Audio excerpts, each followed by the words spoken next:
Oh boy, this team is frustrating. The Canucks came to play tonight, and it is the first time in over a week that they have come to play. Has it been over a week? Yeah, it has been. Wow. Okay. Leafs win 3-1. Canucks the better team for about 45 minutes, and then they blew up. Canucks come into this one 6-9. Leafs come in 9-2-1. Canucks on a 4-game losing streak, and the Leafs have won the last two, both against Vancouver. Holtby started for Vancouver, and I questioned this decision right off the bat. It's the first time he's played consecutive games, and I think Demko has been the better goalie this year. And the Canucks don't play till Thursday, right? It's Monday night. The Canucks don't play till Thursday. Put in Demko, who has been the better goalie for you. Let him just ride the hot hand a little bit. At least he's been somewhat better, in my opinion. And you got 2 days of rest. You're not saving him for the game against Calgary on Thursday. Either way, Anderson is in for the Leafs. A bunch of lineup changes in this one. Levy came in for Chatfield and did admirably. Chatfield was not good, and you can see that in my breakdown up here. He wasn't good the other night. So Levy comes in. Simmons was out he has a broken wrist. He got hit by that shot late in the last game. And then Mott's also on IR. He got tangled up last game, twisted his ankle or his knee, couldn't tell what it was. So he's out for at least the next 3 games, if you include this one. In the first period, about 7 minutes in, a really rough start in this one. Schmidt tries to clear a point shot, and he ends up kicking the puck. It's sort of in his feet in the crease, and he tries to just kick it over to the boards. He doesn't kick it very hard. Morgan Rielly is already pinched in. He just comes and picks up the kicked puck and scores. Canucks are yet to win after allowing the first goal. I think they're like 0-9 now. So that's not a good stat. Or maybe they're 0-10. I don't know. Höglander took a Jordy Ben shot right to the eyebrow, right up here. And it was very bloody. It was actually like him in the visor, right? And then there was just blood everywhere. His visor was red. This is something we see in the UFC a lot. If you get cut anywhere, like in your forehead area up by the skull, and you see it a lot on the brow in the UFC, it's blood city, right? There's so much blood up here. There's so many veins, so many small veins that you get a ton of blood. He returned in the second period. Hull got a tripping penalty on Hughes, so the Canucks go to the power play. Marner had a really good shorthanded chance. Holtby got his shoulder up. That got killed off. Pearson and Bailey came in on a 2-on-1. With about 2 minutes to go in the first period, Anderson robbed that cross-crease pass. Bailey couldn't get the puck up enough. So it's still 1-0 Toronto. And then Morgan Rielly had a chance. He was just alone in the high slot. The defense sort of broke down there. Again, my analysis videos, we've seen that the Canucks defense has really been breaking down a lot lately. And we'll have another one of those tomorrow with all 4 goals from this game. We'll even look at the Canucks goal as well. Shots in the first period, 13-4 for Vancouver. It was an excellent period. The Canucks dominated the Leafs. They were physical. Unfortunately, a couple of defensive lapses gave Morgan Rielly the goal and the other chance that he almost made it 2-0 on. We go into the second period. Höglander comes all the way down the ice, and he is just hooked the entire way. That wasn't called. He still got a good chance off, but Anderson stopped that. Leafs go on the penalty kill about 9 minutes into the period. Levy checked Matthews into the boards. Pretty normal hit. Matthews wasn't happy with it. Came back, gave Levy the old cross check in the back when the puck wasn't there. So Canucks go to the power play. And on that power play, Leafs can't get the puck out of the zone. It was a weird defensive error from the Leafs. Besser held the line. Hughes ended up skating it to the corner. Beautiful cross ice pass to Pettersson in his normal spot. He beats Anderson to tie it at 1. Canucks go to the penalty kill a couple minutes later. A good penalty kill there after a Pearson penalty. They only allowed 1 shot. Rielly trips Pettersson at the end of the period. Canucks to the power play looking to take the lead, and they can't capitalize either. So after 2, we're tied at 1. Shots in the second period were 13-3 Vancouver. 26-7 over the course of the game. The Canucks were the better team. And for 40 minutes, they were dominant. Anderson really kept the Leafs in this game. The Canucks just were all over them and just didn't let the Leafs breathe. But then we go to the intermission. And I don't know if this is a coaching issue or if it's a fatigue issue after, these guys have played 16 games in like 27 days or some garbage like that. I don't know what it is. But all the Canucks needed to do was play the way they played in the first 2 periods. The Leafs came out flying. 5 minutes into this period, Jake Virtanen has a crazy mental gaffe. The puck, there's sort of a scramble. The puck ends up sitting right in front of Braden Holtby, like 2 feet outside of the crease. And Jake just is like, oh, I'll just pick this up and go for a little skate. And he just goes and picks it up and starts just rip it into the corner. Like, get it out of there. He picks it up, gives the puck up. They have a great chance. That was stopped, luckily. But Roussel got a penalty right after that for a cross-check. Wouldn't have happened probably if Jake just got the puck out of there. Canucks ended up killing that one off. And then everything falls apart. 10:38 on the clock.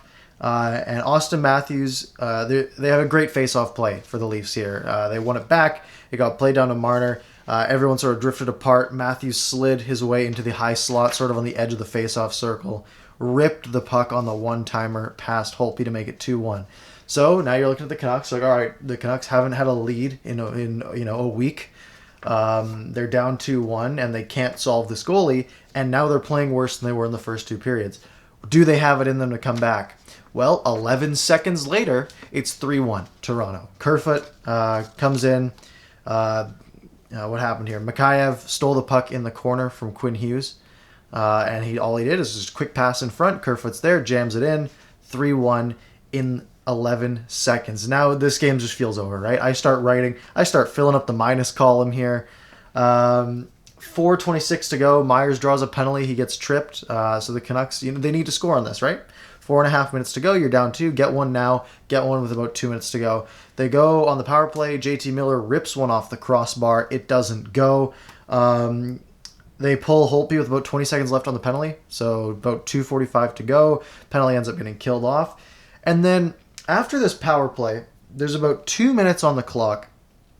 And Schmidt takes the puck behind the net. And usually what happens, get a quick forward change, get the new guys back out there, and go. Well, the forwards change. And then Quinn Hughes comes on the ice. And then Schmidt leaves the puck there. And then he goes and changes. And then Hughes holds the puck behind the net. And then they break out. It was there's 120 seconds left in this game. And the Canucks spent 20 of them standing behind their own net waiting for something to develop. You need 2 goals. You need some urgency. And then the Canucks do get into the zone. And they get a couple okay chances. And then with about a minute left, they just pass the puck around the outside. Trying to find the perfect opportunity. They go Hughes to Miller. Looks at Pettersson, goes back to Hughes. Over to Pettersson. Down low. Back to Pettersson. Up to Hughes. Over to Miller. Down to Like, they just passed the puck around the outside. They didn't get any shots. They might have had like 1 or 2 in the last, entire 2 minutes of the game with the goalie pulled. If you need 2 goals, you can't get too picky with your shots, right? If you have a minute to go, if you're not scoring in the next 20 seconds, your odds are already like down here, and they're dropping even more. Like, you got to do something quickly. You need some urgency. They didn't have it. So the Canucks lose 3-1. They outshot the Leafs something like 30 to like 20 or something like that. I don't know exactly what they were. 33 to 20 something.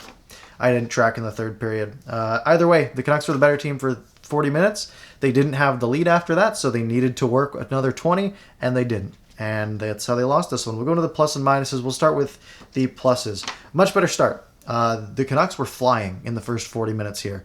They were fiery. They had an aggressive energy. They were hitting people. They were moving. It was a great start to this game. Hoaglander was super impressive.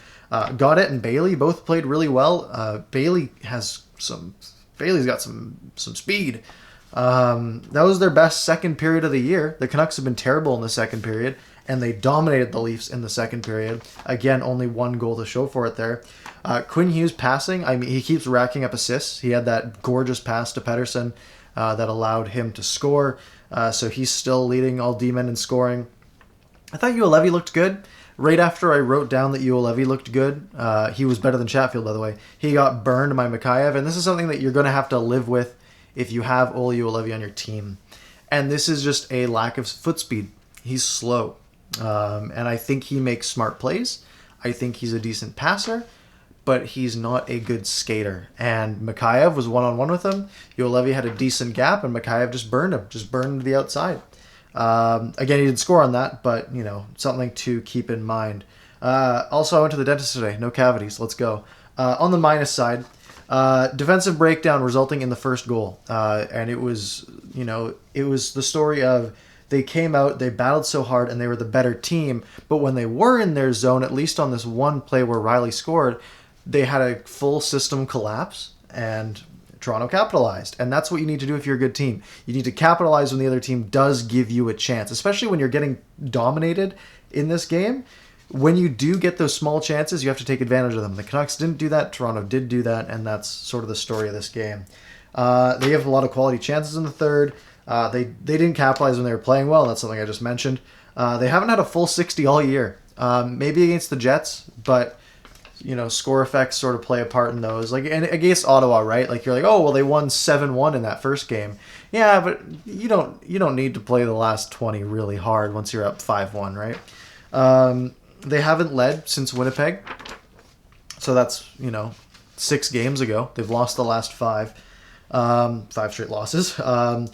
They went out and dominated, and then the first sign of adversity, right when Toronto hit back at them and started to play well, they fell apart. They didn't have a response. And is that, like I said earlier, is that coaching or is it fatigue? If it's fatigue, which would be understandable, but like it's a 1-1 game, right? You're in a game for once in the third period. You're tied. You can do it, and you come out and just lay an egg in the third period. Is that a coaching error, or was everyone just tired? And that's something that I don't know. Game pucks for this one, I didn't write down again because I forgot. I don't know. We'll skip him today. We'll go Freddie Anderson for Toronto, actually, allowing 1 goal on like 30 shots. For Vancouver, we'll go with Adam Gaudette. I thought he had a solid performance in this one. Obviously, couldn't capitalize, but he was flying out there. Next game is Thursday versus Calgary at 7 p.m. So, plans for this week. By the way, my 2 analysis videos that I put out this week, one of them was this morning. Both sort of popped off, so thank you guys for that. We basically doubled in subscribers over the last 3 days. So I'm going to do more of those because people clearly like them. So I'm thinking tomorrow around noon we'll release an analysis of this game and just basically the 4 goals and whatever else is in the highlights that I find interesting. Again, all I have to really work on is the highlights. Wednesday, maybe we'll go around the league. We'll take a look at, maybe there's a game tomorrow night where we see one team wins 8-1 and we can go into what happened there. And I want to expand. We spend a lot of time on the Canucks here, basically all of it.